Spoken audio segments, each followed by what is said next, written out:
రైళ్లు పరిగెట్టిస్తోంది. అక్రమ కట్టడాలపై ఉక్కుపాదం మోపి నేలమట్టం చేస్తోంది.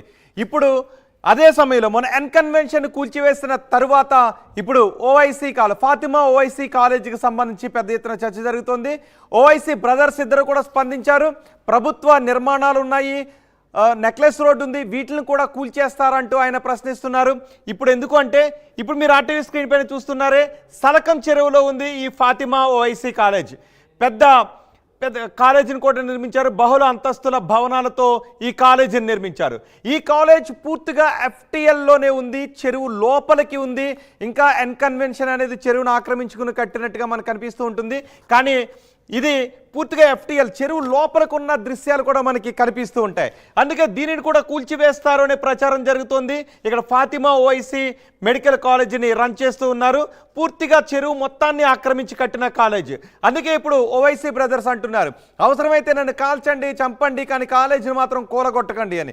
కాలేజీని కూలగొట్టాలి అంటే మిగిలిన ప్రభుత్వ భవనాలు కూడా ఉన్నాయి, సీసీఎంబీ ఉంది, జిహెచ్ఎంసీ ఆఫీస్ ఉంది, నెక్లెస్ రోడ్ ఉంది.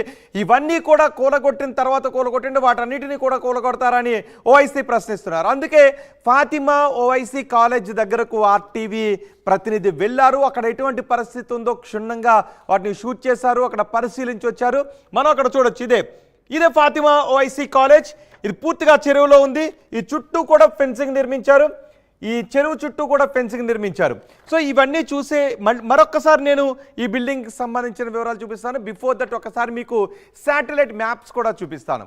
ఏ విధంగా ఫాతిమా ఓవైసీ కాలేజీని చెరువు లోపల కట్టారు, అసలు సలకం చెరువు ఎంత మేర ఆక్రమణలకు గురైంది, సలకం చెరువు 1979లో ఎలా ఉంది, 2004లో ఇప్పుడు ఎలా ఉంది అనేది ఇప్పుడు నేను మీకు చూపిస్తాను. పూర్తిగా ఎఫ్టీఎల్ పరిధిలోకి ఎన్ని బిల్డింగ్లు వస్తున్నాయి, ఫాతిమా ఓవైసీ కాలేజ్తో పాటు ఎన్ని బిల్డింగ్లు వస్తాయి. లాంగ్ వ్యూలో మనం చూస్తే ఫాతిమా ఓవైసీ కాలేజ్ ఈ విధంగా మనకి కనిపిస్తూ ఉంటుంది. ఇప్పుడు ఈ బిల్డింగ్ని హైడ్రా నిజంగా కూల్చాలని అనుకుంటే, రూల్ ప్రకారం వెళ్తే, అక్రమార్కుల గుండెల్లో రైలు పరిగెట్టిస్తే, అక్రమ కట్టడాలు ఉపేక్షించమని అనుకుంటే ఈ ఓవైసీ కాలేజీని కూడా కూలగొట్టాల్సిందే. కానీ మరి ఈ ఓవైసీ కాలేజీని ఇప్పుడు హైడ్రా కూల్చుతుందా, వీటితో పాటు ఆ చుట్టుపక్కల ఉన్నటువంటి ఇతర భవనాలను కూడా హైడ్రా కూల్చుతుందా అనే విషయంపై పెద్ద ఎత్తున చర్చనీయాంశమైంది. సో ఇప్పుడు నేను మీకు 1979లో ఉన్న ఒక మ్యాప్ను చూపిస్తాను. ఆ మ్యాప్లో సలకం చెరువు ఏ విధంగా ఉందో మనం క్లియర్గా చూడొచ్చు. ఇదే సలకం చెరువు. మొత్తం ఈ సలకం చెరువు విస్తీర్ణం ఎంత అంటే గత area 0.370 square kilometres, 0.370 square kilometres ఉన్నటువంటి ఈ సలకం చెరువు. ఒకసారి ఇక్కడ చూడండి, మనం దీన్ని చూసినట్లయితే ఇదిగో ఇక్కడ నుంచి ఇదంతా కూడా నేను ఏదైతే రౌండ్ చేశానో ఇదంతా కూడా చెరువు సమీపంలోకి వస్తుంది. కానీ ఇప్పుడు మనకి కేవలం ఈ చెరువు కనిపిస్తున్నది ఎంత పాటు మాత్రమే కనిపిస్తుంది. చూడండి, ఇదంతా కూడా సలకం చెరువే. కానీ ఇప్పుడు మనకి కనిపిస్తున్నది ఇదిగో ఇంత చెరువు మాత్రమే మనకు కనిపిస్తోంది, ఇంత చెరువు మాత్రమే కనిపిస్తుంది. ఇదంతా చూడండి, ఇదంతా కూడా ఓవైసీ కాలేజ్ ఆక్యుపై చేశారు. ఈ ఓవైసీ కాలేజ్ దగ్గర నుంచి ఇటు కొన్ని ప్రైవేట్ భవనాలు కూడా వెలిసాయి. సో ఇదంతా కూడా ఆక్యుపేషన్లోనే ఉంది ఓవైసీ కాలేజ్ అని. నేను మీకు ఇక్కడ కలర్ చేసి చూపిస్తున్నాను. ఇది ఓవైసీ కాలేజ్ మొత్తానికి ఆక్రమించింది. మరో మ్యాప్లో కూడా చూపిస్తాను. ఇది 79 నాటి మ్యాప్. ఇది 1979 నాటి మ్యాప్. ఇది 1979లో సలకం చెరువు విస్తీర్ణం ఈ విధంగా ఉంది, 0.370 స్క్వేర్ కిలోమీటర్స్. ఇప్పుడు అది ప్రజెంట్ ఏరియా ఎంత ఉందంటే 0.111, ఇంత మాత్రమే ఉంది. అంటే 70% మేర సలకం చెరువు ఆక్రమణలకు గురైంది. ఎంత మార్పు జరిగిందంటే 0.258 స్క్వేర్ కిలోమీటర్స్ ఆక్రమణకు గురైంది. అంటే మొత్తం 30% మాత్రమే ఇప్పుడు చెరువు మిగిలి ఉంది. దానిలో ఈ ఫాతిమా ఓవైసీ కాలేజ్ ఇంత ఉంది. ఈ మిగిలింది కూడా ప్రైవేట్ భవనాలు అక్కడక్కడ ఉన్నాయి. ఇప్పుడు మీరు చూడండి, ఇదంతా కూడా ఈ గ్రీన్ లైన్లో ఉందే, ఇదంతా కూడా సలకం చెరువు ఫుల్ ట్యాంక్ లెవెల్ ఎఫ్టీఎల్ పరిధిలో, బఫర్ జోన్ కాదు, ఎఫ్టీఎల్లోనే ఉంది. ఎందుకంటే ఇదంతా ఎఫ్టీఎల్ చెరువే. ఇదంతా కూడా చూసారా, ఇక్కడ నీళ్లు కనబడుతున్నాయి చూసారా, ఇక్కడ అన్ని కూడా నీళ్లు కనబడుతున్నాయి చూసారా. ఇదంతా కూడా చెరువు లోపల నీళ్లు లేకుండా డ్రై అయిన ప్రదేశం. ఇదంతా కూడా నీళ్లు కనబడుతున్నాయి కదా, ఇదంతా కూడా చెరువే. 0.370 స్క్వేర్ కిలోమీటర్స్. ఇది ప్రస్తుతం 0.11 స్క్వేర్ కిలోమీటర్స్ మాత్రమే ఉంది. అంటే ఈ భవనాలన్నీ కూడా సలకం చెరువు ఫుల్ ట్యాంక్ లెవెల్లో, ఫుల్ ట్యాంక్ లోపలే ఉన్నాయి. ఎఫ్టీఎల్ పరిధిలోనే ఉన్నాయి. దాంతోపాటు ఓఐసీ కాలేజ్ కూడా ఎఫ్టీఎల్ పరిధిలోనే ఉంది. సో ఇప్పుడు హైడ్రా ఏం చేస్తుంది అన్న దానిపైనే పెద్ద ఎత్తున చర్చనీయాంశంగా మారింది. ఎస్, నేను ఇంకో మ్యాప్ కూడా మీకు చూపిస్తాను, తర్వాత కూడా మళ్ళీ నేను ఈ మ్యాప్ చూపిస్తాను. ఈ మ్యాప్ని కూడా మనం చూడొచ్చు. 2024 మ్యాప్. ఇంతకుముందు 2017లో మ్యాప్ నేను మీకు చూపించాను. ఇది 2024 నాటి మ్యాప్ను కూడా మనం చూడొచ్చు. 2014లో ఉన్న మ్యాప్ నేను మీకు చూపిస్తున్నాను. ఇక్కడే ఫాతిమా ఓవైసీ విమెన్స్ కాలేజ్ అని మనకి ఇక్కడ కనిపిస్తూ ఉంది. కానీ అప్పటికి ఇంకా కట్టడాలు నిర్మాణాలు ఏమి రాలేదు. కానీ అప్పటికే ఇవన్నీ కూడా ఆక్రమణకు గురవుతూ వచ్చింది. దీన్ని ఇక్కడ వరకు కొంచెం కప్పబెట్టిన పరిస్థితి మనకు కనిపిస్తుంది. ఇదంతా చెరువు. దీనిలో ఈ పార్టీ మేర కప్పెడుతూ వచ్చారు. 2014 నుంచే ఇక్కడ ఈ ఆక్రమణ మొదలైంది. అంతకు ముందు నుంచి కూడా ఇదంతా కూడా ఆక్రమణ గురైపోయింది. 2079 నుంచి మనం చూసుకుంటే ఇదంతా కూడా ఆక్రమణ గురైపోయింది. ఇక్కడ అన్ని కూడా భవనాలు వచ్చేసాయి. కానీ అప్పటికి ఇంకా చెరువు ఆనవాళ్ళు కనిపిస్తుంది. ఇప్పుడు మనం 2024లో చూసినట్లయితే ఇక్కడ భవనాలు వచ్చేసాయి. చూసారు, ఇక్కడ ఎటువంటి బిల్డింగ్స్ కూడా లేవు. కానీ ఇది 2014లో మ్యాప్ కదా. అప్పుడు మాత్రం ఫాతిమా ఓవైసీ విమెన్స్ కాలేజ్ అని మనకు కనిపిస్తుంది. అప్పుడే ఇక్కడ ఆక్రమణలకు ఓవైసీ కాలేజ్ నుంచి తెరలేపారని కూడా మనకి క్లియర్గా అర్థమవుతుంది. సో మొత్తం ఇదంతా కూడా 2014లో మ్యాప్ చూస్తే చెరువు ఈ రకంగా ఉంది. ఇప్పుడు 2024లో మ్యాప్ నేను మీకు చూపిస్తాను. చెరువు ఎంత ఘోరంగా ఉందో మనం చూడొచ్చు. ఇది 2017లో మ్యాప్. ఇది 2017లో మ్యాప్. 2014లో మ్యాప్ చూశారు కదా. ఇక్కడ ఎటువంటి భవనాలు కూడా లేవు. కానీ దీన్ని ఒక పథకం ప్రకారం కప్పెడుతూ వచ్చారు. మట్టితోలు ఇదంతా ఆక్యుపై చేసుకుంటూ వచ్చారు. ఇక్కడ ఈ కాలేజ్ నిర్మాణం చేపట్టారు. ఇక్కడ కొన్ని బిల్డింగ్స్ వచ్చాయి. ఈ మధ్యలో చూసారు, లేఅవుట్ వేసినట్టుగా ఉంది. ఇక్కడ మధ్యలో ఒక పెద్ద రోడ్డు ఉంది. ఆ తర్వాత ఇలా మనకి రోడ్లు కూడా కనిపిస్తున్నాయి. అంటే ఈ చెరువుని కప్పపెట్టి లేఅవుట్ వేసేసినట్టుగా మనకి ఇక్కడ కనిపిస్తుంది. చూడండి, మరి ఈ రోడ్లన్నీ వచ్చాయి. ఇదంతా కూడా చెరువే. ఇక్కడ కూడా బీటీ రోడ్లు ఉన్నాయి, పెద్ద పెద్ద రోడ్లు ఉన్నాయి, 30 ఫీట్ రోడ్లు ఉన్నాయి, ఇవన్నీ ఉన్నాయి. మరి చెరువుని కప్పెట్టిన వాటికి రోడ్లు వేసింది ఎవరు నిధులతో రోడ్లు వేశారు? ఒకవేళ అక్కడ గృహ అవసరాల కోసం రోడ్లు వేసినట్లయితే మరి జిహెచ్ఎంసీ ఆ రోడ్లు వేసినట్లయితే ప్రభుత్వ ధనంతో ఆక్యుపై చేసిన వాళ్ళకి రోడ్లు వేసిన జిహెచ్ఎంసీని కూడా తప్పుపట్టలేదు. దాని గురించి కూడా మాట్లాడదాం. కానీ ఇది చూసారు కదా, ఇక్కడ రోడ్లు వేశారు. ఇదంతా కూడా ఓవైసీ కాలేజ్ కోసమే ఓవైసీ బ్రదర్స్ వేసినటువంటి రోడ్లు అని చెప్తున్నారు. ఇది 2017 నాటి. 14 నాటి మ్యాప్ చూసాం. 2017 నాటికి ఇక్కడ కొన్ని బిల్డింగ్స్ వచ్చాయి. ఇక్కడ కూడా మనకు కొన్ని బిల్డింగ్స్ వచ్చాయి.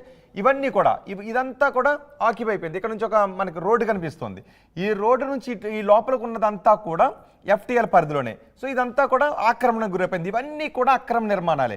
ఇప్పుడు హైడ్రా ఒకవేళ వీటన్నిటిని కూలగొట్టాలనుకుంటే ఇవన్నీ కూడా కూలగొట్టాలి. కానీ ఇప్పుడు ఏం చేస్తారంటే జిహెచ్ఎంసీ ఇదంతా కూడా ఫెన్సింగ్ వేశారు. జిహెచ్ఎంసీ సొంత డబ్బులతో ఇదంతా ఫెన్సింగ్ వేశారు. అంటే చెరువు ఇంతే అని చెప్పాలనుకున్నారు, లేక ఉన్న చెరువునైనా కాపాడాలి, ఇకపై ఆక్రమణ గురి కాకుండా ఆ చెరువుని కాపాడాలని అనుకుని ఫెన్సింగ్ వేశారు. ఇదంతా కూడా పైకి ఓఐసీ కాలేజీని బేస్ చేసుకుని ఆక్రమణ గురైన ఈ ప్రదేశాన్ని ఇలా ఫెన్సింగ్ వేయలేదు.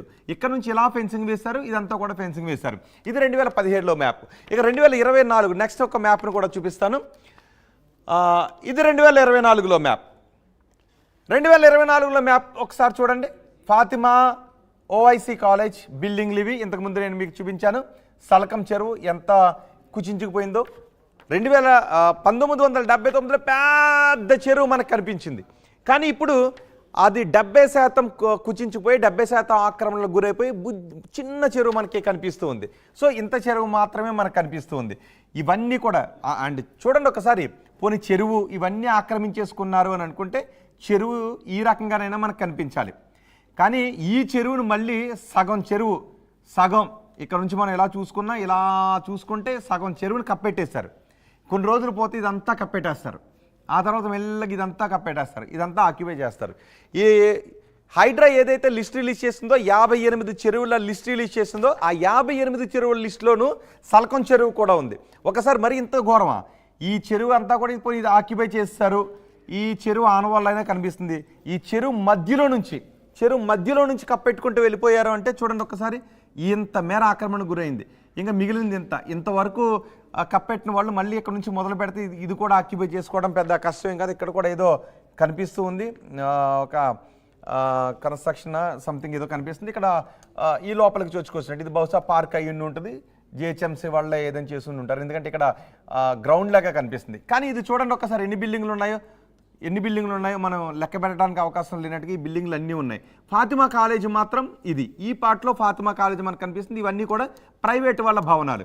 సో ఇప్పుడు ఈ కాలేజీ భవనాన్ని కూలగొట్టాలి అంటే ప్రైవేట్ వాళ్ళ భవనాలను కూడా కూలగొట్టాలి, ఆ తర్వాత ఈ కాలేజీ భవనాలను కూడా కూలగొట్టాల్సినటువంటి పరిస్థితి ఉంటుంది. ఇప్పుడు దీన్ని కూడా క్లియర్ చేస్తామని హైడ్రా చెప్తుంది. అందుకే అజదుద్దీన్ ఓవైసీ, అక్బరుద్దీన్ ఓవైసీ చెప్తున్నారు జిహెచ్ఎంసీ భవనాన్ని కూలగొట్టండి, సిసిఎంబి భవనాన్ని కూలగొట్టండి, నెక్లెస్ రోడ్ని కూడా కూలగొట్టండి, అండ్ హుస్సేన్ సాగర్ చుట్టూ ఎంత ఎఫ్టీఎల్ ఉందో అవన్నీ కూడా కూలగొట్టండి అని అజదుద్దీన్ ఓవైసీ చెప్తున్నారు. అక్బరుద్దీన్ ఓవైసీ కూడా ఇదే. మనం ఇంకొంచెం క్లోజప్లో చూస్తే ఈ మ్యాప్స్ని, ఇదే ఫాతిమా ఓవైసీ కాలేజ్, ఇదే ఎంఎంసి కాలనీ రోడ్. దీనికి ఎంఎంసి కాలనీ అని కూడా ఒక పేరు పెట్టేశారు. అందుకే అన్నాను ఇది బహుశా దీన్ని చూస్తుంటే ఒక వెంచర్ వేసినట్టుగా ఉంది, అంటే చెరువుని కప్పెట్టి వెంచర్ వేశారన్నమాట. అందుకే ఇలా చూడండి ఒకసారి, ఇదొక రోడ్డు ఉంది, ఇదొక రోడ్డు ఉంది, ఇట్లా మనకి రోడ్డు కనిపిస్తుంది, ఇదొక మెయిన్ రోడ్డు మనకు కనిపిస్తుంది. ఇందులో ఫాతిమా ఓవైసీ కాలేజీని ఇక్కడ నిర్మించారు. సో ఇదంతా కూడా వాళ్ళకి లేక్ వ్యూ లాగా కనిపిస్తుంది సాలకం చెరువులో. చూడండి ఒకసారి, ఈ చెరువు ఇక్కడ నుంచి చూసుకుంటే ఎంత ఉందో, ఇటు నుంచి చూసుకుంటే ఒక హాఫ్ మనకు కనిపిస్తుంది, అంటే ఆ హాఫ్ లోపలికి చొచ్చుకుని వెళ్ళిపోయారు. సో ఇంత వెళ్ళిపోవడం అంటే ఫుల్ ట్యాంక్ లోపలే, చెరువు లోపలే కట్టేశారు ఓవైసీ కాలేజీని. మా ప్రతినిధి వెళ్ళి అక్కడికి వెళ్ళి మొత్తం చెరువు చుట్టూ చూసి వచ్చారు. ఈ సాగర్ వెళ్ళి ఇదంతా కూడా చెక్ చేసుకుని వచ్చారు. ఇప్పుడు ఎలాంటి పరిస్థితిలో ఉంది, ఎంతవరకు ఆక్యుపై ఉంది, రోడ్లలోంచి వెళుతూ ఉంటే ఆక్రమణకు గురైన ప్రాంతం ఏ విధంగా ఉంటుందో మరికొద్దిసేపట్లోనే నేను మీకు చూపించబోతున్నాను. అయితే దీని గురించి కాంగ్రెస్ నేతలను అడిగినప్పుడు మరి ఇప్పటికే ఓవైసీ బ్రదర్స్ చెప్తున్నారు ఈ బిల్డింగ్లను కూలగొట్టొద్దు, ఫాతిమా ఓవైసీ కాలేజీని కూలగొట్టొద్దు, మిగతా విషయాలను సిసిఎంబి బిల్డింగ్ వీటన్నిటిని కూడా కూలగొట్టుకుని ఆ తర్వాత రండి, అవసరమైతే నన్ను కాల్చండి, చంపండి అని ఓవైసీ సోదరులు చెప్తున్నారు. మరి హైడ్రా ఈ కాలేజ్ భవనాల విషయంలో ఏం తీసుకుంటుంది? ఎందుకంటే క్లియర్గా మనం చూడొచ్చు చెరువు లోపలికి వెళ్ళిపోయింది. ఒక్కసారి నేను ఈ చూశారు కదా, ఈ చెరువు ఇంత ఆక్యుపై జరిగింది కదా, ఇప్పుడు ఒక్కసారి మళ్ళీ 79 నాటి మ్యాప్ను ఒకసారి చూపించి ఆ తర్వాత విహెచ్ ఏమన్నారు, సాగర్ వెళ్ళినప్పుడు ఎలాంటి పరిస్థితి ఉందో చూస్తాను. ఒకసారి రవి, ఎస్ ఇది చూసారా, ఇప్పుడు ఈ రెండింటిని కూడా కంపేర్ చేసి మనం చూడొచ్చు. 17లో ఇప్పుడున్నటువంటి 17 తర్వాత ఉన్నటువంటి మ్యాప్ ఇది, ఇంత ఆక్యుపై జరిగింది. సో ఇదంతా కూడా చెరువు, ఎలాంటి ఆక్రమణలకు గురి కానప్పుడు 1979లో ఉన్నటువంటి ఈ చెరువు ఇంత పెద్ద చెరువు ఇప్పుడు ఇంత చిన్న చెరువు అయిపోయింది. ఆ చిన్న చెరువును మరీ కబ్జా చేసి ఇందులో ఒక మెడికల్ కాలేజ్ కట్టేశారు, ఇవన్నీ కూడా భవనాలు కట్టేశారు. మరి ఈ బిల్డింగ్లన్నీ కూడా ఎవరివి, అసలు ఎవరు అనుమతులు ఇచ్చారు? ఈ రోడ్లు చూసారా, ఇదంతా కూడా ఫుల్ ట్యాంక్ లెవెల్. మరి ఫుల్ ట్యాంక్ లెవెల్లో ఆక్రమణలకు గురైనప్పుడు ఇప్పటికే మనం మాట్లాడుకున్నాం, వాటికి అనుమతి ఇచ్చింది ఎవరు, పర్మిషన్ ఇచ్చింది ఎవరు, బిల్డింగ్ టౌన్ ప్లానింగ్ అధికారులు, జిహెచ్ఎంసీ ఏం పట్టించుకోలేదు, ప్రాపర్టీ ట్యాక్స్ కట్టించుకుంటున్నారు. మరి అక్కడికి రోడ్లు కూడా వేశారుగా, ఆ రోడ్లు వేయడానికి కూడా ప్రజలు కట్టిన ట్యాక్సులతో ఆక్రమణదారులకు రోడ్లు వేశారనమాట జిహెచ్ఎంసీ అధికారులు. సో ఎన్ని కోట్ల రూపాయల ప్రజాధనాన్ని వృధా చేశారు, కోట్ల రూపాయలు విలువ చేసే భూముల్ని వాళ్ళు ఆక్యుపై చేశారు. పర్యావరణానికి హాని కలిగించే విధంగా ఫుల్ ట్యాంక్ లెవెల్లో ఆక్రమణలకు దారితీసి ఆక్రమించుకొని వాళ్ళంతా ఆక్రమించుకుంటే మరి ఎవరి డబ్బులతో ఆ ఆక్రమణ చేసినటువంటి భూముల్లో రోడ్లు వేశారు? దీనికి కూడా జిహెచ్ఎంసీ సమాధానం చెప్పాలిగా. సో ఇప్పుడు ఒకసారి విహెచ్ని అడిగాం, దీని గురించి విహెచ్తో మాట్లాడితే విహెచ్ ఏమన్నారు ఒకసారి చూద్దాం.